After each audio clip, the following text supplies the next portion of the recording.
तसेच ज्योतिराव फुले, सावित्रीबाई फुले, अहिल्याबाई होळकर, मासाहेब जिजाऊ यांना प्रथमतः त्रिवादर वंदन करते।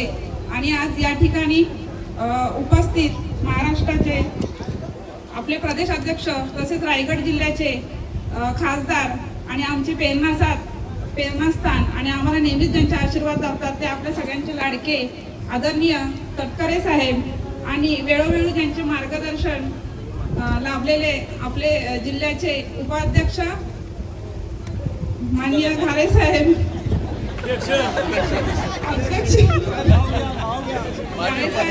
आणि या ठिकाणी उपस्थित सर्व पदाधिकारी आणि सर्व सदस्य आणि नगरपालिकेचे नगराध्यक्ष, उपनगराध्यक्ष आणि उपस्थित माझ्या सर्व मायबाप जनता ज्यांनी आज मला या ठिकाणी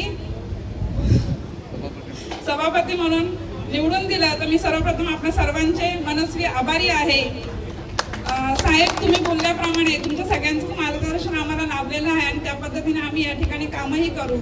आज 3 वर्षानंतर कालावधी उलटल्यानंतर एक लोकप्रतिनिधी म्हणून आम्हाला या ठिकाणी बसवलं गेलं आणि नक्कीच आम्ही पारदर्शक पद्धतीने लोकाभिमुख आणि सर्वच प्रशासकीय अधिकाऱ्यांना सोबत घेऊन आमच्या माझी जी गरीब जनता आहे, आदिवासी वर्ग आहे, त्यांना इथे कुठल्याही पद्धतीची वशिलेबाजी न करता त्यांना आम्ही अगदी त्यांचं आल्यानंतर त्यांचं काम इथं अगदी सोयीस्कररित्या केलं जाईल याची आम्ही दक्षता नेहमीच घेऊ।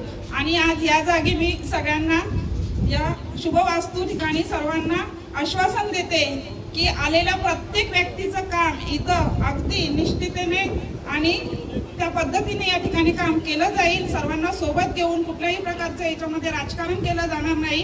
आम्ही सर्व एका कुटुंबातले या पद्धतीने आम्ही या ठिकाणी काम करणार आहोत। जशी तुम्ही साथ आम्हाला आतापर्यंत दिली आणि तशीच साथ पुढेही आम्हाला तुमची लाभेल, तुमचे आशीर्वाद आमच्या पाठीशी कायम असणार आहेत। साहेब, अजूनही आपल्या 55 ग्रामपंचायती आणि तालुक्यात असलेली 223 गावं यांच्यावर 39 अजूनही प्रशासन बसलेलं आहे आणि 16 ग्रामपंचायती या सरपंच या ठिकाणी काम करत आहे।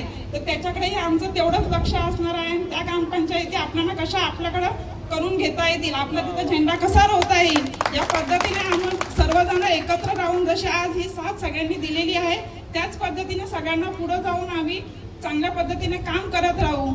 आणि साहेब, आपण सगळ्यांनी म्हटलं की भगवान के घर में देर है लेकिन अंधेरा नाही, पण ही सगळं जनताने आम्हाला हे दाखवून दिलेलं आहे आणि पुढेही येणाऱ्या 2029ला याच्या दुपटीने आपल्याला हा आशीर्वाद मिळणार आहे एवढं आश्वासन मी नक्की देते। आणि धन्यवाद, आपण सगळ्यांनी वेळात वेळ काढून एवढ्या रखरखता उन्हात सुद्धा सर्वजण तुमच्या खातीर तुमची इच्छा होती सगळ्यांची आणि आज तुम्ही मला सभापती म्हणून निवडून दिलं आणि आपण सर्वजण रखरखत्या उन्हामध्ये उभं राहून काय सगळेजण बहुतेक लोक उभाच आहेत आणि आम्हाला तो आशीर्वाद आणि या शुभेच्छा देण्यासाठी इकडे जमलात, त्याबद्दल मी आपणा सर्वांचेच आभार मानते। धन्यवाद। जय